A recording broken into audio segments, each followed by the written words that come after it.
She dismissed the human as weak until she scanned his biology. The containment field hummed with a low, predatory vibration that made the fine, luminescent hairs on Alcyone's neck stand on end. She adjusted the settings on her holographic interface, her fingers moving with a practiced, clinical grace that masked her growing impatience. Inside the translucent cylinder sat the specimen, a male of the species known as Earth human. He was restrained by magnetic shackles, his chest rising and falling in a rhythmic pattern that Alcyone found annoyingly inefficient.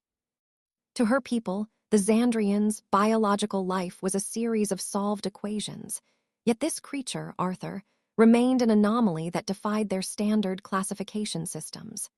She looked at his rugged features, the slight stubble along his jawline, and the way his deep-set eyes never left hers, even through the shimmering barrier of the energy field. "You are wasting your time," Arthur said, his voice a low, gravelly vibration that seemed to bypass her auditory sensors and settle directly in her chest. "The more you poke, the less you'll like what you find," he added, a slow, defiant smirk tugging at the corner of his mouth. Alcyone did not respond immediately, her gaze fixed on the data streams scrolling beside his head. "Your species is a collection of contradictions, Arthur," she finally replied, her voice melodic yet sharp, like the chime of a bell. "You possess no natural armor, no venom, and your sensory range is pitiable, yet you occupy territories our fleets found uninhabitable." She stepped closer to the glass, her own skin glowing with a soft, bioluminescent blue that pulsed in time with her curiosity. "I am going to find the source of your stubbornness, even if I have to pull it out of your marrow," she whispered, her breath hitching slightly as he shifted his weight, the metal of the chair groaning under his movement. The scan began with a flare of light that illuminated every vein and capillary in Arthur's body. Alcyone watched the monitors, expecting to see the typical linear progression of a carbon-based organism. Instead, the display erupted into a chaotic symphony of shifting variables. His heart rate didn't just increase. It spiked and stabilized in a manner that suggested a secondary, dormant system was coming online. Her eyes widened as she looked at the image of his brain, where neurochemical pathways were lighting up in patterns she had never witnessed in a sentient being. It wasn't the cold logic of the Xandrians. It was a storm of fire and electricity that seemed to feed on the very stress of the interrogation. "What is this?" Alcyone muttered, her hand trembling as she enlarged a section of his endocrine profile. "Your cortisol levels are high enough to kill a Xandari, yet you are." Smiling, Arthur leaned his head back, his throat exposed, a sight that made a strange, forgotten instinct stir deep within Alcyone's core. "It's called a rush, sweetheart," Arthur said, his eyes darkening with a sudden, intense heat. "We don't just survive danger, we crave it." He let out a short, sharp laugh that echoed through the sterile laboratory. "You're looking for a blueprint, but we're built on the fly, adapted by every scar and every close call we've ever had." Alcyone felt a bead of moisture form on her brow, her own biology reacting to the sheer intensity of the human's presence. The air in the room felt thicker, charged with a heavy, musk-laden scent that her filters were struggling to process. The data began to reveal a truth that shook the very foundations of her scientific training. Arthur's DNA was not a static record, but a fluid, reactive sequence that responded to his emotional state. She saw markers for empathy, rage, and something else, a deep, visceral drive for connection that manifested as a literal magnetic pull in his cellular structure. As she adjusted the magnification, she realized that his body was currently producing a concentrated cocktail of pheromones specifically designed to trigger a response in her own pheromonal receptors. It was biological warfare, but conducted on a level so intimate it felt like a violation of her soul. "You are trying to manipulate me," Alcyone accused, her voice losing its clinical edge and dropping into a breathy, vulnerable tone. "Your body is broadcasting signals. It is highly improper." She tried to look away from the screen, but her eyes were drawn back to the way his muscles rippled under his skin as he strained against the magnetic locks. "I'm not doing anything but sitting here, Doc," Arthur countered, his voice dropping to a seductive whisper. "Maybe your machines are just finally showing you what you've been missing in your cold, perfect little world." He moved his wrists, the blue sparks of the restraints dancing against his tanned skin. "Tell me, Alcyone, does it scare you, knowing that underneath all that tech, you're just as wired for this as I am?" The revelation came in part 5 of the scan. The humanity factor wasn't a gene at all, but a capacity for overwhelming, irrational passion that overrode every survival instinct. Alcyone watched in awe as Arthur's body temperature rose. His blood flow directed toward his extremities and core in a way that signaled readiness for either a fight or a deep, physical union. She realized then that the humans hadn't beaten the Xandrian fleets through superior technology, but through an audacity born of their ability to feel more than any other race in the galaxy. Their love was as destructive as their hate, and right now, all that focused energy was directed squarely at her. "I have seen enough," Alcyone said, her voice shaking as she reached for the shutdown command, but her hand stopped inches from the console. Arthur was no longer just a specimen, he was a tidal wave of raw, unfiltered existence. "Don't stop now," Arthur urged, his gaze locking onto hers with a force that felt like a physical touch. "You wanted to know how we work. This is it. The part where the logic fails and the blood takes over." He gave a violent heave, and for a split second, the magnetic shackles flickered and died, unable to contain the sudden, massive surge of bioelectric energy his body had generated. Alcyone gasped, stumbling back as the containment field hissed and dissolved into a shower of harmless sparks. Arthur stood up, his height far more imposing now that the barriers were gone. The laboratory, once a temple of reason, felt like a cage that had suddenly been opened. He didn't run for the exit. Instead, he walked toward her, each step slow and deliberate, the heavy thud of his boots on the floor signaling a shift in the power dynamic. Alcyone found herself backed against the cold metal of her primary workstation, her breath coming in short, ragged gasps. She should have called for the guards, but her fingers were frozen. Her mind spinning as she processed the data she had just seen. Data that told her he was the most dangerous and most intoxicating thing she would ever encounter. "What are you doing?" she whispered, her eyes wide as he stopped inches away, his heat radiating off him in waves. "Validating your research," Arthur replied, his hand reaching out to trace the line of her jaw with a tenderness that contradicted his earlier aggression. His touch was electric, a searing warmth that made her skin pulse with a vibrant, violet light. "You found the secret, Alcyone. We don't just break things, we change them." He leaned in, his lips hovering just above hers, the scent of his skin, salty, warm, and entirely human, overwhelming her senses. "And right now, I think you're starting to understand exactly why we're so hard to kill." Alcyone felt a surge of defiance, her Xandrian pride warring with the new, chaotic sensations flooding her system.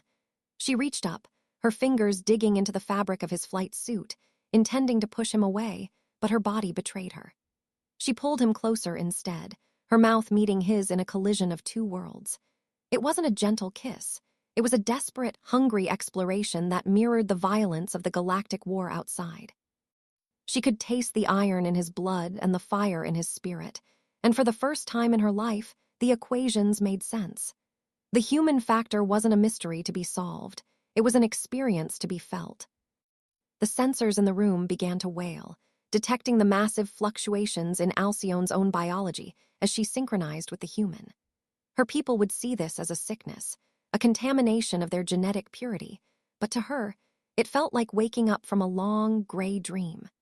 Arthur's hands moved with a confident, possessive grace, finding the sensitive nodes along her spine that no Xandrian had ever bothered to touch. He was showing her the human capacity for intimacy, a weapon more potent than any plasma cannon. "They're coming," Alcyone managed to say between breaths, her eyes fluttering as she felt the vibration of heavy footsteps in the hallway. "Let them," Arthur growled, his voice vibrating against her neck. "I've got enough adrenaline left to take on the whole deck, but I'd rather spend it on you." He lifted her onto the console, the holographic displays flickering and distorting beneath them. "Help me get out of here, and I'll show you what it really means to be human." Alcyone looked at the door, then back at the man who had redefined her entire understanding of life in a single hour. She reached for the override codes, her fingers flying across the keys with a new, frantic purpose. The escape was a blur of high-speed corridors and flashing red alarms. Arthur moved with a predatory fluidness, his human reflexes outstripping the automated security systems. He didn't just run, he anticipated the movements of the guards, using the environment in ways the Xandrians, with their reliance on rigid protocols, never expected. Alcyone followed him, her own physical limitations pushed to the brink as her body adapted to the frantic pace. She realized that she wasn't just helping a prisoner escape, she was joining a revolution. They reached the hangar bay just as the primary blast doors began to hiss shut. Arthur grabbed a discarded pulse rifle, firing a precise shot into the door's mechanism that caused it to jam in a spectacular display of sparks and grinding metal. He pulled her toward a small, long-range scout ship, its sleek hull a stark contrast to the bulky Xandrian vessels surrounding it. "Is this yours?" Alcyone asked, her voice tight with a mix of fear and exhilaration. "It is now," Arthur replied, hauling her into the cockpit and slamming the hatch shut. The engines roared to life, a deep, guttural sound that resonated through the floorboards and into her very bones. As they cleared the station's atmosphere and punched into the silence of warp space, the tension in the cabin shifted. The immediate danger had passed, replaced by the heavy, unresolved energy between them. Arthur set the ship to autopilot and turned in the pilot's seat, his eyes scanning Alcyone with a gaze that was both appreciative and intense. She was disheveled, her uniform torn, her bioluminescence a chaotic swirl of colors, but she had never felt more alive. "We're a long way from home, Researcher," Arthur said, his voice soft now, the edge of the battle replaced by a simmering warmth. "I don't think I can go back," Alcyone admitted, her hands still trembling as she looked at the stars blurring past the view screen. "I've seen the data, I've felt what you are." She stood up, walking toward him in the cramped confines of the cockpit. "I am no longer a Xandrian geneticist, I am something else." Arthur stood to meet her, his hands finding her waist once more. "You're an explorer," he corrected, his thumbs tracing circles against her skin. "And the galaxy is a lot bigger than they told you." The journey to the human frontier would take weeks, a fact that neither seemed to regret. In the privacy of the scout ship, the boundaries between them continued to dissolve. Alcyone used her scientific knowledge to understand the human body, but it was Arthur who taught her the practical application. She learned that a human's touch could be a language of its own, capable of conveying complex emotions that no Xandrian word could capture. She discovered the resilience of human skin, the strength of their resolve, and the depth of their capacity for pleasure. "Why did you save me?" she asked one night, their bodies entwined in the small sleeping berth, the rhythmic hum of the warp drive a constant backdrop to their intimacy. Arthur looked at her, his expression uncharacteristically serious. "Because you looked at me like I was a person, even when you were trying to pretend I was just a lab rat." He kissed her forehead, his grip tightening around her. "And because I knew that once you saw the truth, you wouldn't be able to turn away." Alcyone rested her head on his chest, listening to the steady, powerful beat of his heart, the heart of a species that refused to be defined by its limitations. As they neared the edge of human-controlled space, they encountered a Xandrian interceptor, a sleek, deadly needle of a ship that represented everything Alcyone had left behind. The communications array crackled to life, the cold, synthesized voice of a high commander filling the cabin.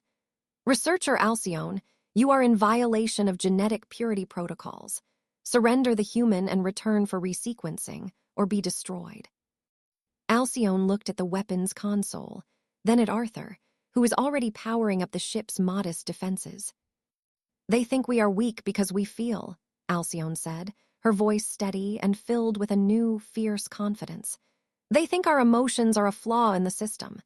She reached for the communications toggle, her gaze fixed on the enemy ship. "This is Alcyone," she announced, her voice echoing through the interceptor's bridge. "I am not returning.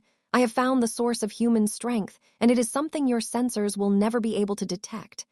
She looked at Arthur, a silent understanding passing between them. "Fire!" she commanded. The battle was short and brutal. Arthur used the scout ship's superior maneuverability to dance around the larger vessel's fire, while Alcyone used her knowledge of Xandrian shield frequencies to find a weakness. They worked in perfect synchronicity, a fusion of human instinct and Xandrian intellect. When the interceptor finally erupted in a silent bloom of light, Alcyone felt a strange sense of peace. The ties to her old life were severed, and she was finally free to explore the chaotic, beautiful reality of being alive. They arrived at the human colony of New Terra a few days later. It was a world of vibrant colors and sprawling, disorganized cities, the complete opposite of the sterile, ordered Xandrian homeworlds. As they stepped off the ship, the air was filled with the sounds of laughter, music, and the constant, bustling energy of a species that was always moving, always building, always feeling. "Welcome home," Arthur said, taking her hand as they walked toward the city gates. Alcyone looked around, her sensors overwhelmed by the sheer volume of biological data. She saw humans of all shapes and sizes, their faces etched with the stories of their lives. She saw the way they touched, the way they argued, and the way they looked at the sky with a restless, hungry curiosity. She realized then that the humanity factor wasn't just about survival. It was about the refusal to be small. In the years that followed, Alcyone became a bridge between her two worlds. She helped the humans understand the technology of the Xandrians, and she helped her own people understand the value of the human spirit. But mostly, she lived. She lived with a passion and an intensity that she had once thought impossible.